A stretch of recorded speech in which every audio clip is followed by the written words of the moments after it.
Hello students, I am Savita Gupta, language instructor. Welcome in learn with Savita. आज इस video में हम क्लास 10th की इंग्लिश बुक फर्स्ट फ्लाइट की पोम फॉग, इसके क्वेश्चन आंसर और इस पोम में कौन कौन सी पोएटिक डिवाइसेस यूज़ हुई हैं उसको हम कवर करेंगे। तो देखिए, सबसे पहला क्वेश्चन है, how does fog comes. Fog fog यानी क्या होता है? कोहरा। सर्दियों के समय में आपने देखा होगा कि जब आप सुबह उठते हैं तो क्लियरिटी बिल्कुल नहीं रहती है, हल्का हल्का सा धुंधला रहता है, ऐसा लगता है मानो हल्के हल्के बादल नीचे उतर आए हैं, और यही कहलाता है फॉग। तो इसी विषय को कवि लेकर के अपनी बात कह रहे हैं पोम में। तो क्वेश्चन है कि फॉग कैसे आता है।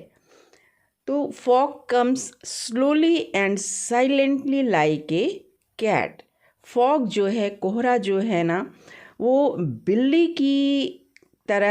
की खामोशी इसकी तरह बिल्कुल धीरे धीरे आता है और सब जगह बिल्कुल से छा जाता है।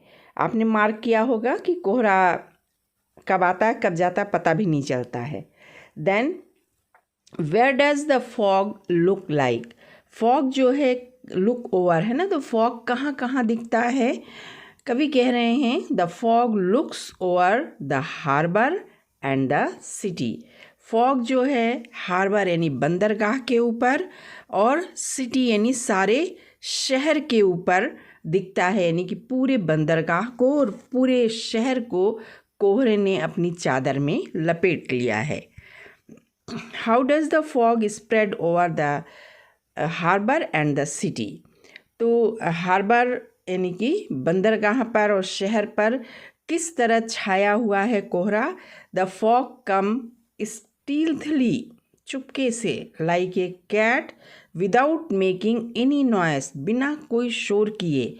जो कोहरा है एक बिल्ली की तरह बहुत ही धीरे धीरे, बड़े ही चुपके से आता है। It spreads over harbour and the city, और पूरे बंदरगाह पर, पूरे शहर पर, हर चीज़ पर छा जाता है। It settled there for some time, कुछ देर तक तो कोहरा एज इट इज़ हर चीज़ के ऊपर छाया रहता है, धुंधला किए रहता है हर चीज़ को। Then it rises high and moves away, और जैसे ही हल्की हल्की सी सूरज की रोशनी आने लगती है, कोहरा ऊपर जाता है और न जाने कहाँ गायब हो जाता है। Then how does the poet describe the fog's movement. Fog के मूवमेंट को, फॉग के कोहरे की गति को, आने और जाने की प्रक्रिया को कवि ने किस तरह वर्णित किया है। The poet describes the fog as a cat. तो कवि ने कोहरे की गति को एक बिल्ली की गति की तरह बताया है। कैसे? लाइक ए कैट, जिस तरह एक बिल्ली। The fog comes silently and slowly, जिस तरह से एक बिल्ली आती है। एक लाइन और पढ़ लें। It sits on its haunches and then it moves on. Haunches यानी पिछले पैर पर गोल मटोल होकर के बैठ जाती है ना, तो जिस तरह एक बिल्ली आती है, पंजों से बिना आवाज़ किए हुए आती है, धीरे से अपने पिछले पंजों पर गोल होके बैठ जाती है, सिर धीरे धीरे इधर उधर घुमा करके कुछ ऑब्जर्व करती है और फिर चुपचाप उठ करके बिना आवाज़ किए चली जाती है। ठीक इसी तरह कोहरा भी धीरे धीरे आता है, थोड़ी देर बना रहता है और फिर गायब हो जाता है। तो इस तरह फॉग के मूवमेंट को कैट के मूवमेंट से कवि ने तुलना की है। How does the poet make the fog like a living creature. Fog एक नॉन लिविंग चीज़ है, इसको लिविंग कैसे बनाया है कवि ने। The poet make the fog like a living creature by comparing it to a cat. The poet यहाँ पर मेक्स होना चाहिए, है ना। तो पोएट जो है फॉग की तुलना जो है, कोहरे की तुलना बिल्ली से करके उसको लिविंग क्रिएचर बताया है। Then how is the fog like a cat. तो फॉग जो है, कोहरा बिल्ली की तरह कैसे है। सेम कंपैरिजन है, the fog comes stealthily like a cat. Fog जो है एक बिल्ली की तरह चुपके से आता है। It sits looking over the harbour and the city as a cat does. और बिल्ली जैसे चुपचाप आती है, अपने पिछले पाँव पर बैठती है और इधर उधर देखती रहती है। Later it moves on just like a cat to settle somewhere else. और फिर वो बिल्ली चुपके से न जाने कहाँ चली जाती है बिना आवाज़ किए। तो ठीक उसी तरह फॉग भी धीरे धीरे आता है, सब जगह छा जाता है, चाहे शहर पर हो, चाहे बंदरगाह पर हो, चाहे आसपास की चीज़ों पर हो, पेड़ पौधों पर हो, पहाड़ों पर है, सब जगह वो छा जाता है। थोड़ी देर तक वो बना रहता है कोहरा और फिर धीरे से न जाने कहाँ गायब हो जाता है। This proves that the fox comparison to a cat is appropriate। तो इस तरह हम देखते हैं कि एक कोहरे की तुलना बिल्ली से कवि ने बिल्कुल सटीक रूप में किया है। Which aspect of nature Carl Sandburg presents in the poem Fog? Karl Sandberg ने अपनी इस कविता फॉग में प्रकृति के किस पहलू को उजागर किया है, किस पहलू को बताया है। The poet presents nature in its raw and natural state. तो कवि ने प्रकृति को उसके कच्चे और बिल्कुल प्राकृतिक रूप में प्रस्तुत किया है। The fog comes from nowhere suddenly and silently like a cat. कोहरा जो है वो अचानक चुपचाप धीरे से न जाने कहाँ से आ जाता है। The fogs power is overwhelming. और जो फॉग की ताकत है, फॉग की जो शक्ति है बहुत ज़बरदस्त है। कैसे ज़बरदस्त है देखते हैं। इट इनगल्फ्स एवरीथिंग, क्योंकि इस कोहरे में इतनी ताकत है कि वो हर चीज़ को ढक देती है, छुपा लेती है, अपने अंदर लपेट लेती है। The city and the harbour and its all embracing fold. और इसके लपेटे में सिटी हो कि बंदरगाह हो, पेड़ पौधे हो, पहाड़ हो, सड़क हो, बिल्डिंगें हो, सब आ जाती हैं, सबको ये अपने अंदर ले लेती है। इतनी ज़बरदस्त ताकत है। Then following the law of change it appears no one knows where. और फिर जैसा कि हमको मालूम है कि कोई भी चीज़ स्थिर नहीं होती है। कोहरा आता है, छा जाता है, पर वो भी स्थिर नहीं है। ठीक है, change is the law of nature. बदलाव प्रकृति का नियम है। कोहरा भी अपने रूप को बदलता है और कोई नहीं जानता है, न जाने कहाँ वो जा कर के गायब हो जाता है। Difficulties come but they are not last for ever comment. तो जीवन में मुश्किलें आती हैं, लेकिन ये मुश्किलें हमेशा नहीं रहती हैं, थोड़ी समय के बाद ये चली जाती हैं। इस बात पर टिप्पणी कीजिए। नो वन कैन डिनाई, ठीक है, डिनाई यानी कि इनकार करना, the fact that after every nightfall there is sunshine. Sunshine यानी सुबह की धूप। तो इस बात से कोई इनकार नहीं कर सकता, इस तथ्य को कोई झुठला नहीं सकता है कि हर रात के बाद एक नया सवेरा ज़रूर आता है। In other words sorrows follow happiness. या हम कह सकते हैं कि दुख के बाद सुख जरूर आता है। Life's have many ups and downs. ठीक है, तो अप्स एंड डाउन यानी कि उतार चढ़ाव। तो जीवन जो है, हर व्यक्ति का जीवन जो है उसमें उतार चढ़ाव आते रहते हैं, सुख दुख आता जाता रहता है। We must accept the problems as a part of our life. और इन परेशानियों से मुंह मोड़ने के बजाय इन परेशानियों को अपने जीवन का हिस्सा समझ करके हमें स्वीकार करना चाहिए। We have to stand up and solve this problems. तो इन समस्याओं से अगर हम मुंह मोड़ रहे हैं तो कोई समस्या का हल नहीं है। सिर्फ हल ये है कि इन समस्याओं का हम सामना करें और इसका समाधान निकालें। Fog is symbolic to darkness and difficulties in one's life which soon goes away.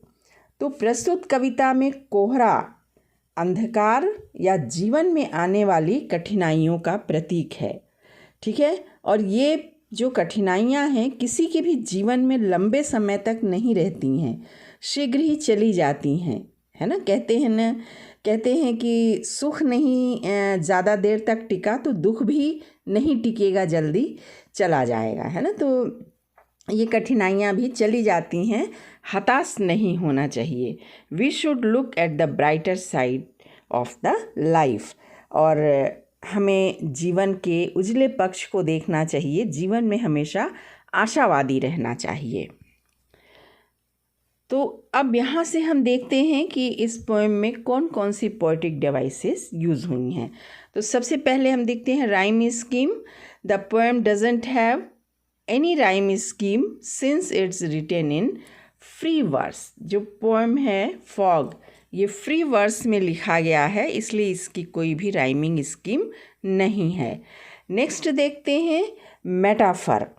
तो comparison between two different objects without using the word like and as. Like और एज जैसे शब्दों का उपयोग किए बिना दो अलग अलग चीज़ों में जिस वक्त तुलना की जाती है परोक्ष रूप से, है ना, तो वहाँ मेटाफर होता है। For example the fog comes on little cat feet. ठीक है, तो यहाँ पर जो है कि here cat is indirectly compare to the fog and vice versa, है ना। तो आप देखिए कि यहाँ पर कोहरा जो है छोटी बिल्ली के पैरों की तरह आता है। Fog comes on little cat feet, और यहाँ बिल्ली के आने की गति की तुलना परोक्ष रूप से कोहरे के आने की गति से की गई है। नेक्स्ट देखिए कि देन मूव्स ऑन, और फिर आगे बढ़ जाती है। It refers that the fog leaves the city just like a cat leaves a place quietly, है ना। तो ये मैं बता रहा है कि जिस तरह से कैट आती है, इधर उधर देखती है, चुपचाप बैठी रहती है और फिर धीरे से चुपके से बड़ी खामोशी से कहीं चली जाती है, हमारी पलक भी नहीं झपकती है, गायब हो जाती है। इसी तरह कोहरा भी आता है, थोड़ी देर बना रहता है और न जाने कहाँ विलीन हो जाता है। पर्सनिफिकेशन क्या होता है? Giving human quality to non human things.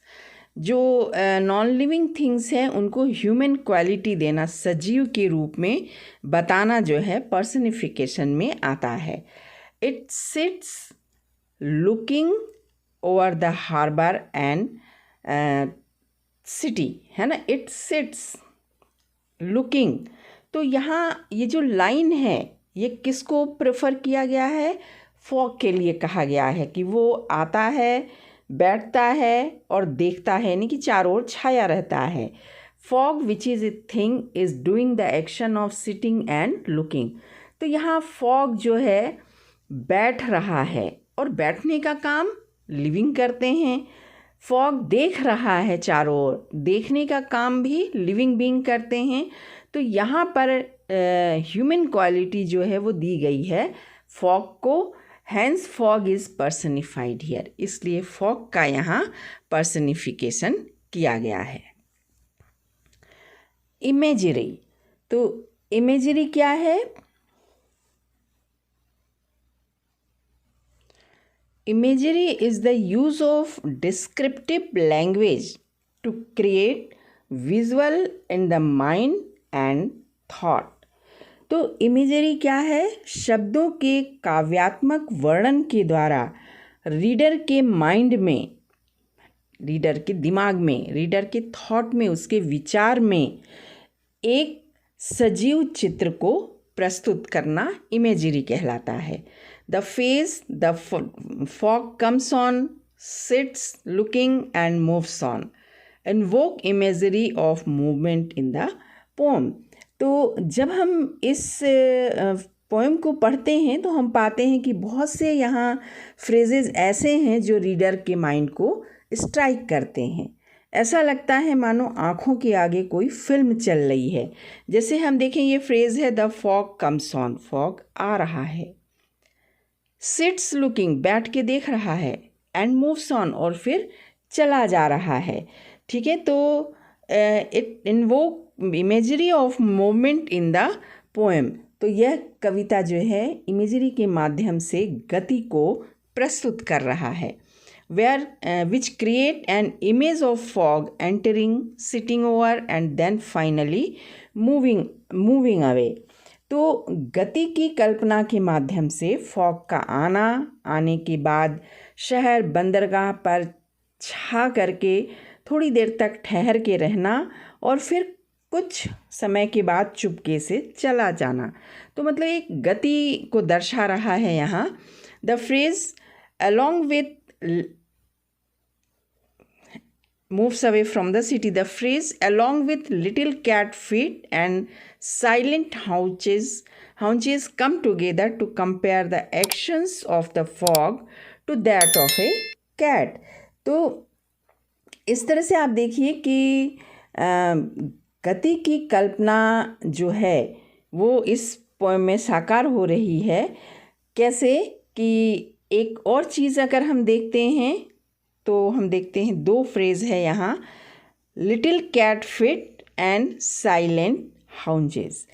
तो ये दो फेज़ जो हैं ये दोनों एक साथ आते हैं और एक साथ आकर के कोहरे की गतिविधि की तुलना बिल्ली की खामोश गति से करते हैं। तो इस तरह से ये पूरी की पूरी जो कविता है ये हमारे कल्पना में गति को पुट देता है, कल्पना में गतिशीलता को दिखाता है। Then transferred epithet. तो ट्रांसफर्ड एपिथेट क्या होता है? तो सबसे पहले तो हम ये देखें कि एपिथेट क्या होता है। Epithet is nothing but an adjective और फ्रेज, यानी कि डिस्क्राइब्ड क्वालिटी। एपिथेट क्या होता है कि एक एडजेक्टिव होता है जो किसी क्वालिटी को डिस्क्राइब करता है। ठीक है, it is called transferred epithet when the described quality is transferred from one it appears it is used for to another one nearby in the sentence. तो ट्रांसफर्ड क्यों कहलाता है? क्योंकि ये एक नाउन से दूसरे नाउन पर क्वालिटी ट्रांसफ़र हो जाती है। एक नाउन है, उसके लिए एडजेक्टिव यूज़ हुआ है, लेकिन वो उसको डिस्क्राइब ना करके उसी सेंटेंस में स्थित किसी दूसरे नाउन पर लागू हो जाती है, तो इसको हम कहते हैं ट्रांसफर्ड एपिथेट। ठीक है, तो हम दूसरे शब्दों में कहें तो इसे ट्रांसफर्ड एपिथेट उस स्थिति में कहते हैं जब हमें ऐसा लगता है कि किसी चीज़ के गुण के बारे में बताया जा रहा है, पर वास्तव में वो जो क्वालिटी है वो किस सेंटेंस में ही उपस्थित किसी और नाउन पर ये लागू होती है। जिसके लिए यूज़ किया गया है उसको नहीं डिस्क्राइब कर रही, बल्कि किसी और नाउन के बारे में बता रही है। यानी कि डिस्क्राइब्ड क्वालिटी एक नाउन से दूसरे नाउन पर ट्रांसफ़र हो जाता है, तो इस स्थिति में ये क्या कहलाता है? ट्रांसफर्ड एपिथेट कहलाता है।